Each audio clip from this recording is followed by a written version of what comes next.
One of the reasons I'm so passionate about design is it offers the opportunity for more value at a lower cost.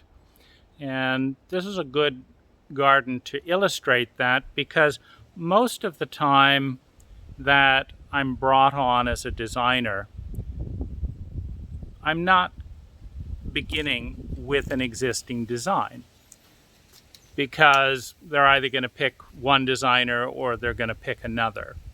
But in this case, the client had paid $3,500 to a builder to put together a design, and we were able to, for $1,100 in design, create something that was not only superior in terms of the amount of well-being for the client per dollar invested, but more cost-effective.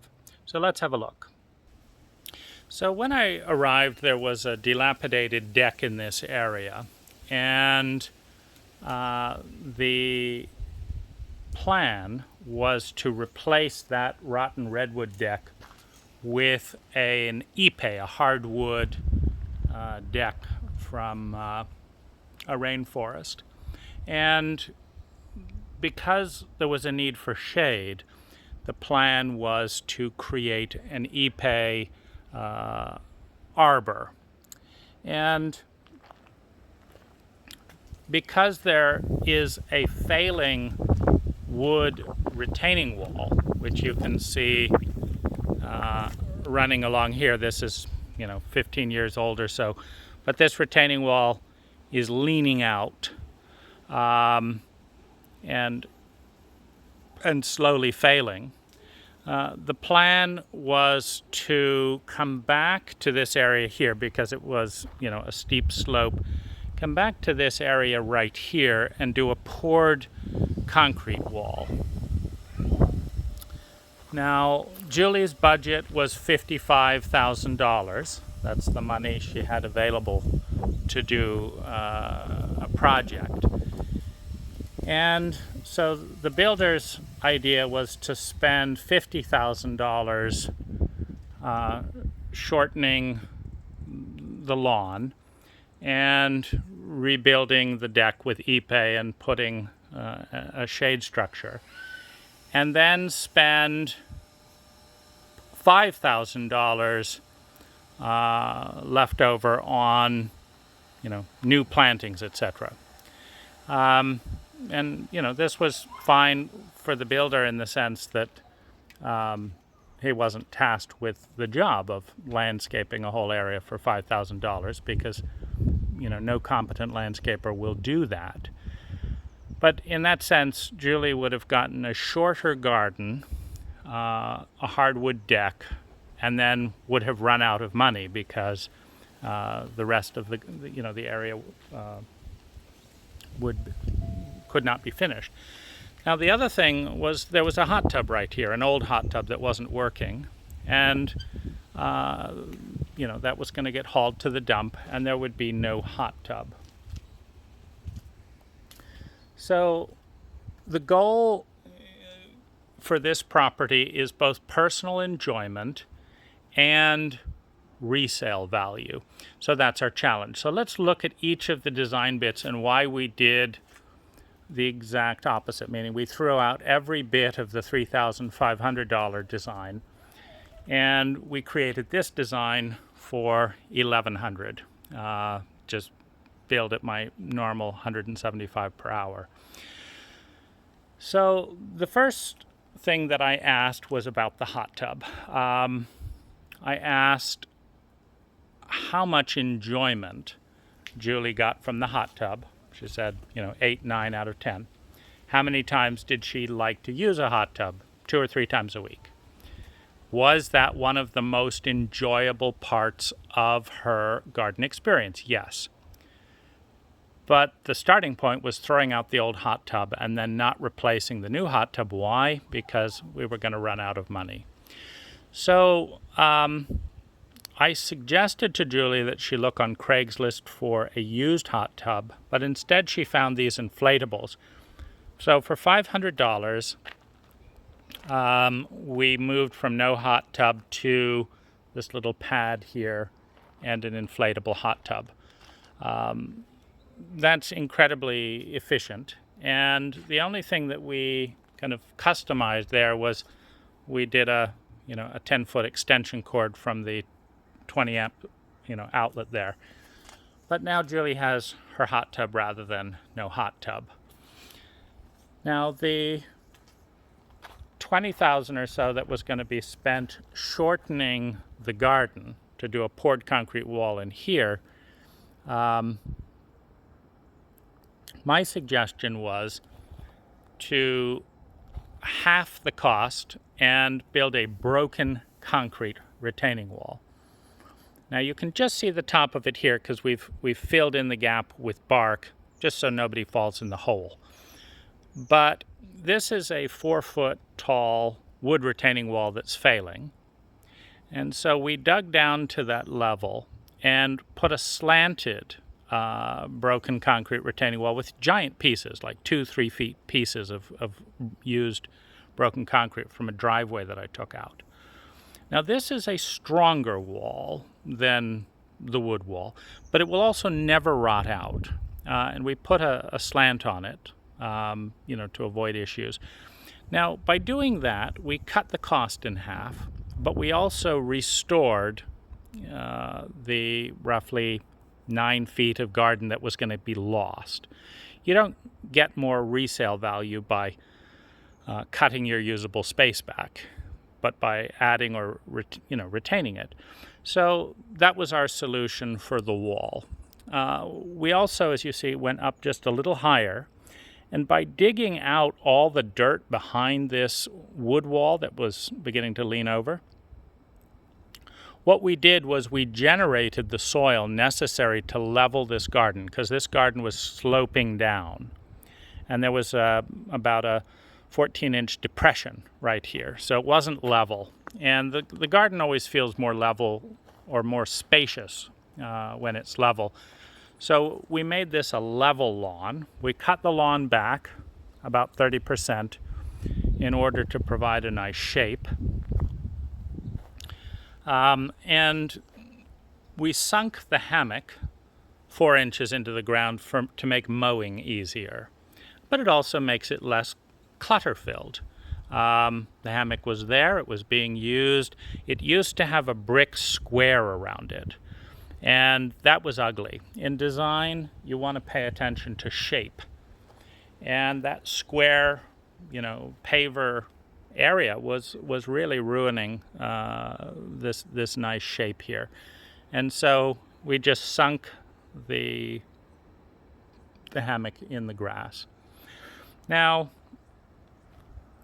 going to the next area, all wood rots and stone lasts forever.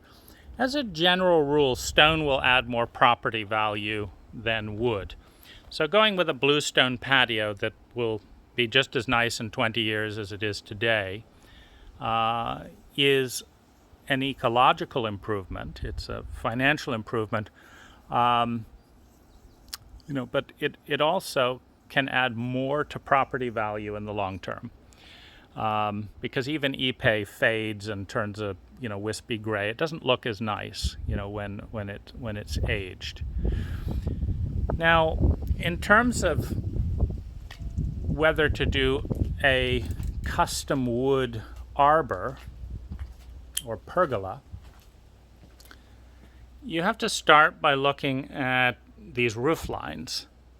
This is a cluttered roof line to begin with, and it's difficult to put in a pergola above or below it that doesn't add to the sense of clutter. That's the first problem with a pergola in this particular space. And then the other thing is the cost. And the other thing is the functionality. Now, an umbrella provides more shade than a pergola. That's the first thing. The next thing is 3 umbrellas are 1/10 of the cost But finally, 3 umbrellas distract from a busy and somewhat obnoxious roof line rather than drawing attention to it and adding to the complexity. So I suggested 3 umbrellas in a kind of a floral motif, because umbrellas in this design are basically big blooms. And so you can play around with colors you like. And this was Julie's preference. But you could, have a chartreuse, a yellow, and a red. You can do a cream, a chartreuse, and a black. There's lots of interesting colors. And color is a personal preference. And so these were, the colors this client liked. They already had 1 umbrella, and they knew they liked it. So rather than throwing it out, we got 2 more just like it. They have built-in solar lights, which is a nice, a nice touch. And the next question, if we're going to have 3 umbrellas, is how do you do the bases? Because normally you have, ugly bases that you can trip on. And I suggested that we drive some galvanized pipe into the patio while we're building the patio, and then just slide the umbrellas into that. Less trip hazard. They won't blow over as as much. Looks a little cleaner. And so, by reducing the cost of the deck, by eliminating a large chunk of the budget and switching it to 3 umbrellas, by cutting the retaining wall cost in half, we got an extra 9 feet of land, and for the same $55,000, we were able to do this. Kept the hot tub, one of the most enjoyable parts of the garden before the old one broke down. Kept the fire pit. We added in some different tumbled glass, so that looks a little bit nicer. Replanted everything. There was an old tacky plastic lattice along here. We just replaced it with a clean fence. We added in a hose bib to make things a little bit more easy. And we did a little gravel area over in the garden shed. Now, that was another thing that I didn't like about the original design, was they were going to get rid of this shed. And there's nothing wrong with the shed. Certainly I would never buy a new one like this. It does look pretty tacky. But there's nothing wrong with the shed. It's got another 10 years of life in it. We generally need storage. So we kept the shed. And instead just adjusted the step and put some gravel in this area for storage. And so this is a more saleable home in every sense. It's got more storage, it's got a hot tub, and the one thing that we're going to be adding that isn't in this current setup is Julie has an artist that is going to paint the cover of this hot tub in probably acrylics. And I also suggested that since it's viewable, this is a nice motif for a mural along the side here. Let's turn this into an art piece. It's already round, which is nicer than most square shapes. And so that was the thought process. And just in case Julie upgrades to a fully normal hard structure hot tub, we've put the wiring for a 220 volt hot tub right in this box here, since this is running on 110. And that completes, we added this crepe myrtle here, so there'll be more shade and interest, but that is a deep analysis of every decision along the way, and we replaced the wood steps with these nice bluestone steps again, which are not going to go anywhere. And one of the interesting little details about this particular step design, you can see that this step weighs about 400 pounds here, this slab of bluestone. But because it's so heavy, we don't actually need to use any mortar. This is purely a gravity step, which means it can always be reassembled if you needed to access that electrical wire or run something else there. And I like that flexibility, but it also saves a little bit of time and money on the mortar, which also makes it look nicer. Who wants to look at mortar when you can look at natural stone? So there's multiple benefits to some of these things where you're saving cost, getting more aesthetic, and getting more functionality. And that's the power of design.